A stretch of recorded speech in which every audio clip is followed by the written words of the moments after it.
Iya, selamat berjumpa kembali rekan sahabat dimanapun berada. Salam khas kita, Assalamualaikum warahmatullahi wabarakatuh, merdeka. Kita kembali membaca riwayat tokoh-tokoh nasional, utamanya setiap tahun abad ke-16-17 ya. Itu masih sekitar Sultan Agung, bagaimana dia seorang patriotisme betul atau patriotisme tulen. Nah, oke, dulur-dulur kabeh, kita mulai bagaimana riwayat beliau tentang atau dari sisi patriotismenya. Sampai pada hayatnya, Sultan Agung ternyata telah banyak berhasil dalam kepemimpinannya. Cita-cita membangun negara nasional yang wilayahnya meliputi seluruh kepulauan Nusantara seperti kerajaan Majapahit abad ke-14. Pada masa akhir kekuasaannya sudah tercapai hampir sebagian besar. Seluruh pulau Jawa dan Madura, kecuali Banten dan Jayakarta, sudah bersatu di bawah kedaulatan Mataram. Pulau Sumatera telah pula mengakui kuasa Mataram. Aceh, Jambi, dan Palembang, Kalimantan telah pula bersatu dengan Mataram. Sukadana atau Kalbar dan Banjarmasin, Kalimantan Selatan, jika saja kekuatan asing yang memiliki berbagai kelebihan dari Eropa tidak datang pada awal berdirinya Mataram, barangkali Sultan Agung sudah berhasil menanam kekuasaannya di seluruh Nusantara. Mengenai gelar Sultan Agung, ada yang perlu kita catat ya. Pada tahun 1621, ketika kota Jayakarta diubah namanya menjadi Batavia oleh VOC, Raden Mas Rangsang mengambil gelar Panembahan. Pengambilan gelar Panembahan itu menunjukkan bahwa Sultan Agung mulai menitik beratkan salah satu kegiatannya pada bidang kerohanian, yakni bidang dakwah agama. Sekalipun tugasnya sebagai kepala pemerintahan dan panglima perang tidak pernah dikuranginya. Sebab perang-perang untuk mempersatukan wilayah dan perang-perang untuk mengusir VOC dijalankan terus tanpa kenal waktu. Pada tahun 1624, sesudah berhasil menundukkan seluruh Madura, Sultan Agung berkenan memakai gelar Susuhunan atau disingkat Sunan, yakni gelar yang sejak zaman Kesultanan Demak dulu hanya dipakai oleh para wali. Dan pada tahun 1641 ketika VOC merebut Malaka dari tangan Portugis, utusan-utusan Mekah datang menghadap pada Sultan Agung di Keraton Pleret untuk mempersembahkan gelar Sultan. Jika sultan-sultan Demak dan Pajang mendapatkan gelar Sultan dari para wali, maka Raden Mas Rangsang mendapat gelar Sultan dari kota suci Mekah, yang oleh masyarakat Islam dianggap sebagai pusat agama Islam. Siapa sebenarnya pihak Mekah yang memberikan gelar Sultan kepada Raden Mas Rangsang itu belum jelas benar. Suatu pemerintahan pusat negara Islam ataukah semacam majelis tinggi agama Islam di Mekah, seandainya ada, hal ini masih belum jelas. Jika kita tilik dari sejarah dunia, maka Imperium Islam yang berpusat di Timur Tengah mengalami zaman emas sejak tahun 650 sampai 1000 Masehi. Mendekati abad ke-10, nampak adanya kemunduran, apalagi ketika tentara Tartar dari utara menyerbu kota Baghdad. Sebagai pusat negara Islam bagian timur pada tahun 1258. Apalagi ketika pada tahun 1492 kota Granada atau Andalusia Spanyol berhasil direbut kembali oleh Raja Spanyol Ferdinand dan Isabella. Imperium Islam di Timur Tengah benar-benar ambruk. Tetapi dalam abad ke-15 itu pula Timur Tengah bangun lagi secara bertahap dalam bentuk kerajaan Utsmaniyah yang berpusat pada ibu kota Istanbul yang terletak di Turki yang jauhnya dari kota Mekah sekitar 2000 km. Pada tahun 1641 ketika Raden Mas Rangsang menerima gelar Sultan dari utusan Mekah, Kota Mekah dan daerah sekitarnya hanya merupakan salah satu daerah kekuasaan kerajaan Utsmaniyah yang beribu kota di Istanbul itu. Yang waktu itu sultannya bernama Sultan Ahmad II. Mekah pada saat itu bukan menjadi ibu kota negara atau pemerintahan, mungkin sekali hanya kota agama. Akan tetapi peneliti siapa pihak Mekah yang memberi gelar sultan pada Raja Mataram itu barangkali kurang penting. Yang nyata kepribadian Sultan Agung berkembang makin lama makin mengagumkan. Sejak menerima persembahan gelar sultan itu, Sultan Agung mulai memikirkan cara untuk mengirimkan calon-calon jemaah haji ke tanah suci Mekah untuk memenuhi rukun Islam yang kelima. Meskipun percobaannya yang pertama dengan menggunakan kapal kompeni Inggris untuk mengangkut jemaah haji Mataram Indonesia ke Mekah pada tahun 1642 memenuhi kegagalan karena kapal Inggris itu ditawan VOC di Batavia. Namun harus kita akui bahwa Sultan Agunglah yang mencetuskan gagasan pertama untuk menetapkan pemerintah Indonesia membantu dan mengatur mengirimkan jemaah haji secara rombongan menuju Mekah setiap tahun. Gagasan itu nyatanya diambil alih oleh pemerintah Indonesia modern dewasa ini. Negara mengurus membantu pengiriman jemaah haji tiap tahun ke Mekah. Tugas memang belum hasil. Kapankah tugas kenegaraan dan kemasyarakatan akan habis? Memang tak bakal ada habisnya. Namun demikian Sultan Agung sudah banyak berbuat. Tak ada catatan atau buku yang mencatat secara terperinci bagaimana Sultan Agung wafat, dalam usia berapa, karena usia tinggi ataukah karena sakit yang membahayakan. Tak ada keterangan yang lebih jelas. Nama Sultan Agung telah memerintah kerajaan Mataram selama 33 tahun dengan prestasi yang luar biasa. Seandainya pada saat naik tahta kerajaan dia berusia 25 tahun, maka ketika dia wafat pada tahun 1645 telah mencapai usia 58 tahun. Masih belum tua benar. Karena itu mungkin sekali Sultan Agung wafat karena menderita penyakit.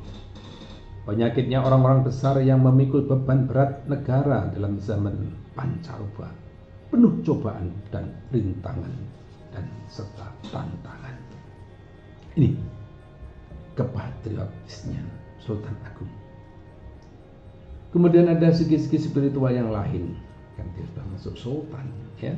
Ada ramalan Sultan Agung. Ramalan Sultan. Moga sedulur kabeh nek kepengin ngunjuk. Santai aja, belum tidur atau istirahatnya atau bebannya sudah lepas. Baik, kita lanjutkan dengan ramalan Sultan Agung. Ada orang yang menceritakan bahwa tatkala hampir menghembuskan nafas yang penghabisan, Sultan Agung memberikan amanat terakhir kepada putra mahkota yang bakal menggantikannya, yaitu Pangeran Adipati Anom yang bernama Raden Mas Suyudin atau putra kesepuan, alias Raden Mas Jebus, yang kelak ketika menjadi Sultan Mataram disebut Prabu Amangkurat Agung yang duduk di sisi pembaringan Sultan. Pada waktu itu Sultan Agung menyampaikan wasiat, "Anggir, teruskan perjuangan, karena rakyatmu masih akan mengalami penderitaan berat disebabkan oleh tingkah laku orang asing. Tetapi teruskan perjuangan dengan sabar, supaya 300 tahun yang akan datang perjuangan kita mencapai kemenangan." Nah, itu pesannya ya, pesannya. Jadi saya ulangi, Anggir, teruskan perjuangan, karena rakyatmu masih akan mengalami penderitaan berat disebabkan oleh tingkah laku orang asing. Tetapi teruskan perjuangan dengan sabar supaya 300 tahun yang akan datang perjuangan kita mencapai kemenangan. Nah, sedulur kabeh, yang dikagumi dari cukilan cerita di atas ialah ramalan salah satu sultan, ramalan Sultan Agung, bahwa 300 tahun kemudian, yakni pada tahun 1945, Sultan Agung wafat pada tahun 1645. Indonesia benar-benar bebas dari penjajahan asing. Sayang sekali amanat tersebut kita dapat dari cerita orang tanpa ada catatan tertulis yang bernilai sebagai bukti sejarah. Seandainya cerita tersebut benar bahwa Sultan Agung memberikan amanat yang mengandung ramalan zaman, agaknya memang tidak mengherankan apabila Sultan Agung memiliki kejiwaan dan kerohanian yang demikian tinggi, dapat mencapai taraf manusia weruh sadurunge winarah. Tingkat kemakrifatannya sudah tinggi. Seorang ya namanya berkahwat gitu ya, yang berpenglihatan bening, artinya kolbun mukmin baitullah tan ono warananing. Tidak ada halangan. Yang mendapat anugerah Tuhan yang Maha Besar bisa melihat pertanda zaman, mengetahui rupa zaman yang bakal datang. Sesuai dengan amanatnya, maka Sultan Agung dimakamkan di Bukit Imogiri, sebuah bukit kecil 20 km di sebelah tenggara kota Yogyakarta, sekitar 10 km di tenggara ibu kota Kerto atau Kraton Pleret. Kadangkala orang besar semasa hidupnya memberi pesan kepada keluarganya, di mana dia minta dikuburkan apabila maut telah merenggut nyawanya. Bahkan mengamanatkan bagaimana sebaiknya rupa kuburnya itu. Bukit yang semula dipilihnya untuk menjadi astana buat dirinya adalah bukit yang bernama Giriloyo, terletak di sebelah timur Bukit Imogiri. Akan tetapi karena paman Sultan Agung yang bernama Panembahan Josirah meninggal dunia lebih dulu dan minta dimakamkan di situ, maka Sultan Agung memilih bukit lain, yakni Bukit Imogiri, yang kemudian dibangun menjadi astana bagi Raja-Raja Mataram. Karena itu Sultan Agung merupakan penghuni pertama dan penghuni utama dalam astana Imogiri. Nah, itulah saudaraku, sejarah yang terakhir tadi adalah ramalan Sultan Agung. Nah, bagaimana sejarah Panjilmatan atau Panjimatan Imogiri? Nah, sahabat-sahabat semuanya, tentang Astana Imogiri memang banyak cerita dan dongeng yang tersebar ya. Cerita dan dongeng itu seringkali sangat indah dan menarik, karena di dalamnya terselip keanehan-keanehan dan keajaiban-keajaiban. Nah, untuk melengkapi catatan sejarah Sultan Agung ini, ada baiknya kita muatkan salah satu cerita tentang sejarah Astana Imogiri. Sahabat-sahabat semuanya, baru-baru ini terbit sebuah brosur tipis berhuruf Latin dengan judul Sejarah Pasarian Panjimatan Imogiri Ngayogyakarta, karangan Bendoro Pangeran Haryo Suryowijoyo, putra dari Sri Sultan Hamengkubuwono III. Buku itu diterbitkan oleh KRT atau Kanjeng Raden Tumenggung Mandoyokusumo dalam tahun 1976. Meskipun brosur ini diterbitkan dalam tahun 1976 baru kemarin, tetapi pemilik nama pengarangnya putra si Sultan Hamengkubuwono III yang berkuasa tahun 1812-1814, pasti cerita dalam brosur itu telah hidup berabad-abad di kalangan keluarga keraton Jogja maupun Solo ya. Jimat atau jimat, perkataan bahasa Jawanya berasal dari bahasa Arab, artinya benda yang memiliki kekuatan supranatural melebihi kodrat alam. Pajimatan berarti jimat itu tadi berarti tempat jimat.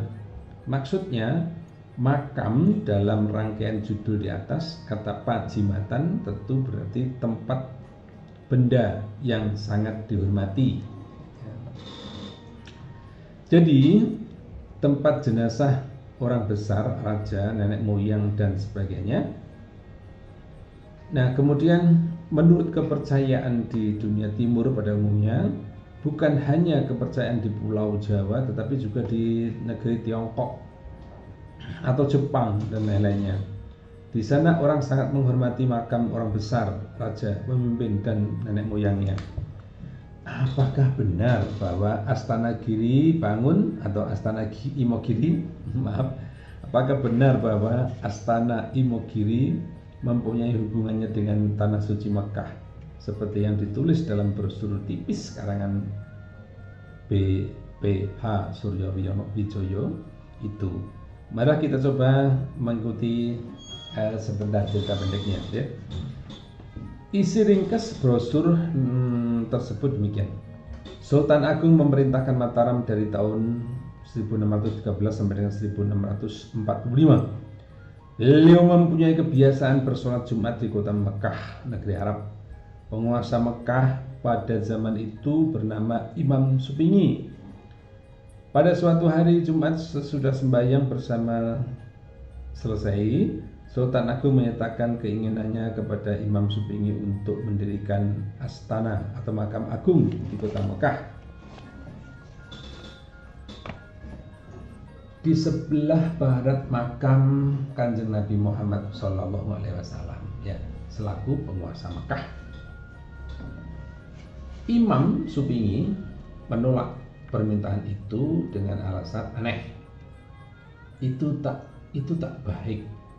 Sebab yang mulia Sri Sultan Agung adalah makhluk campuran ganda. Ya, keturunan manusia, tetapi juga keturunan dewa dan keturunan jin atau lembut. Sedangkan orang-orang yang dikubur di sini, Mekah, antara lain Nabi Muhammad Shallallahu Alaihi Wasallam adalah manusia-manusia biasa yang suci. Jadi jika Sultan Agung berkenan dimakamkan di sini, penghuni kuburan yang lain akan menjadi kepanasan. Kasihan bukan? Nah, itu kata Imam Supingi tadi ya. Sultan Agung dengan kecewa pulang ke Kerto, ibu kota Mataram. Kemudian bertemu dengan Kanjeng Ratu Kidul atau istri turun tumurun Raja-Raja Mataram, yakni penguasa-penguasa Samudra Kidul, dan menceritakan kekecewaannya karena dihina oleh Imam Supingi. Bagaimana membalas penghinaan itu diserahkan pada Kanjeng Ratu Kidul. Sebagai penguasa Samudra Kidul yang juga ngeratoni lelembut menjadi ratu segenap lelembut, Ratu Kidul segera memerintahkan patek-pateknya yakni Nyai Roro Kidul dan Nyai Kidul untuk mengerahkan segenap lelembut dan bekasaan menyerang Mekah dengan jalan tenung. Atau sumber lain menyebutkan bahwa Nyai Roro Kidul dan Nyai Kidul itu bukannya patih, melainkan kakak dan adik Kanjeng Ratu Kidul sendiri. Nah, tatkala Mekah ditenung secara rame-rame, maka masuklah Mekah, rusaklah Mekah. Penyakit bahkan wabah melanda daerah Mekah, menandai segala penjuru, merata di segala penjuru, sehingga penduduk Mekah yang terserang sakit pagi meninggal pada sore harinya, yang terserang sore paginya meninggal. Korban berjatuhan dengan sangat mengerikan. Makin lama makin banyak. Orang Arab di daerah Mekah menjadi tim-tim atau sangat ketakutan. Pemimpin-pemimpin dan tokoh-tokoh masyarakat Mekah yang waspada berlindung di dalam masjid Mekah sehingga selamat. Sultan Agung tak lagi pernah berkunjung ke Mekah untuk sembahyang Jumat seperti biasanya. Tetapi Sunan Kalijogo, wali yang menjadi guru pribadi Sultan Agung, masih setia datang untuk sholat Jumat di Masjid Makkah. Imam Supingi menceritakan penderitaan penduduk Mekah kepada Sunan Kalijogo, mengeluh bahwa wabah yang menyebar maut di Mekah itu sukar diatasi. Setelah para pemimpin Mekah tahu bahwa wabah yang melanda Mekah berasal dari Sultan Agung, maka merasa dihina oleh Imam Supingi. Maka Imam Supingi mohon kepada Sunan Kalijogo supaya dimintakan maaf pada Sultan Agung. Sebagai imbalannya, Imam Supingi menyerahkan pusaka milik Nabi Muhammad SAW berupa sorban sutera hitam untuk dipersembahkan kepada Sultan Agung. Tiba di Kertong, Sunan Kalijogo segera menemui muridnya yaitu Sultan Agung. Segala keluhan dan permohonan Imam Syafi'i diceritakan. Kalijogo membujuk Sultan Agung untuk memaafkan Imam Supingi. Sorban sutera hitam persembahan dari Mekah itu oleh Sunan Kalijogo diberi nama Tunggul Wulung. Ditetapkan fungsinya sebagai pataka yang bertuah karena dapat menolak wabah. Apabila wabah melanda kota Kerto, Kiai Tunggul Wulung itu dikelarkan ya dari keraton dan dikibarkan di depan keraton, pasti wabah akan lenyap. Sultan Agung sudah memaafkan Imam Supingi. Karena itu pada hari Jumat berikutnya, Sultan Agung bersama dengan Sunan Kalijogo pergi ke Masjid Makkah untuk sembahyang Jumat lagi. Imam Supingi berterima kasih pada Sultan Agung karena sudi memaafkannya. Kini Sultan dipersilakan memilih daerah mana yang akan dijadikan astana baginya. Sultan menetapkan bahwa dia ingin dikubur di antara makam-makam para nabi. Imam Supingi juga menyetujui saja. Tetapi tiba-tiba Sunan Kalijogo yang mengetahui bicara dan tidak setuju dengan keinginan Sultan Agung untuk dikubur di Mekah. Nah, itu ya. Sunan Kalijogo berkata, "Anggir Sultan Agung, jika engkau dimakamkan di Mekah ini, lantas bagaimana keadaan rakyatmu sendiri di Mataram? Karena tidak mempunyai pepunden orang yang sangat dimuliakan, kecuali engkau Ananda Sultan Agung. Karena itu, batalkanlah niatmu untuk dimakamkan di Mekah. Sekalipun Ananda mencintai agama Islam lebih daripada yang lain, perhatikanlah kepentingan rakyatmu sendiri yang memerlukan pepunden. Jika engkau ingin dimakamkan di tanah suci Mekah, gampang saja, ambil saja tanah dari makam Nabi Muhammad SAW dan bawalah ke Mataram. Nah, lihat, aku yang mengambilnya. Tanah ini akan kulontarkan ke Jawa. Kejarlah. Di tempat tanah ini jatuh, disitulah engkau harus membangun astana untuk menjadi pepunden orang Jawa atau orang-orang Mataram." Itu ceritanya. Sunan Kalijogo segera mengambil segenggam tanah dari makam Nabi Muhammad SAW, lalu dilontarkannya ke udara menuju ke arah timur, ke Pulau Jawa. Sultan Agung segera melesat mengejarnya lewat udara. Tetapi celaka ketika gumpalan tanah dari Mekah itu lewat di atas Cirebon, Sultan Cirebon yang bernama Panembahan Giriloyo melihatnya. Karena Sultan Cirebon ini memiliki ilmu yang tinggi, maka dia segera tahu bahwa tanah yang lewat itu berasal dari Mekah. Dia pun segera melesat ke udara mengejarnya. Tanah dari Mekah itu jatuh di sebelah timur bukit Imogiri, juga di atas sebuah bukit kecil Panembahan Giriloyo, atau di atas bukit kecil Panembahan Giriloyo lantas turun dan menunggui tanah itu dengan harapan untuk meninggal dan dimakamkan di situ. Tapi ketika Sultan Agung tiba di tempat itu, melihat Panembahan Kiriloyo sudah menungguinya, Sultan Agung kecewa sekali. Itu pertanda bahwa Tuhan memang tidak memperkenankan Sultan Agung dikubur di tanah suci dari Arab. Sultan Agung pun bergundah gulana. Ia pergi ke Parangkusumo, pantai selatan, menemui istrinya, Kanjeng Ratu Kidul, untuk menghibur diri, mengadukan nasibnya. Setibanya di sana, Sunan Kalijogo ternyata sudah ada di situ. Sunan Kalijogo menghiburnya. Ananda Sultan. Ananda Sultan. Semua itu menunjukkan dengan jelas bahwa Ananda tidak diperkenankan oleh Tuhan dimakamkan di tanah suci Arab. Ananda harus dimakamkan di tanah suci bumi Nusantara sendiri. Nah, ikutilah batu yang kulontarkan ini. Di mana dia jatuh, disitulah letak tanah suci Nusantara. Bangunlah astana di atas tanah itu untuk engkau dan anak cucumu. Nah itu ya, Sunan Kalijogo dari sana, kemudian ngerih-ngerih supaya dia tidak marah ya. Lanjutnya sebuah batu sebesar kepal tangan segera dilemparkan oleh Sunan Kalijogo ke udara menuju arah utara. Sultan Agung melesat ke angkasa mengejarnya. Batu ternyata jatuh di atas bukit yang sekarang bernama Imogiri.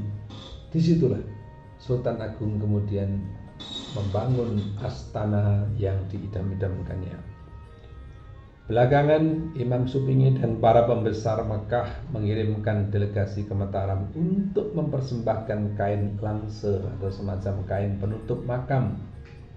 Lama dari makam Nabi Muhammad Sallallahu Alaihi Wasallam ya, jadi delegasi dari mengirimkan ke Mataram untuk mempersembahkan kain langse ini ya, kain yang lama yang ada di makamnya Nabi Muhammad Sallallahu Alaihi Wasallam serta 12 orang ulama Mekah untuk meresmikan gelar Sultan kepada Sultan Agung. Sampai di sini habislah cerita indah dan menarik dari brosur RPH Suryo Wijoyo itu brosurnya ya. Demikian sedikit cerita jirah diarani mistik ya monggo, diarani utak-atik matuk ya monggo. Tapi yang jelas ini adalah sebuah sastra karya yang kita mudah-mudahan bisa mengambil hikmahnya. Demikian, terima kasih, sampai berjumpa kembali. Wassalam di seri berikutnya.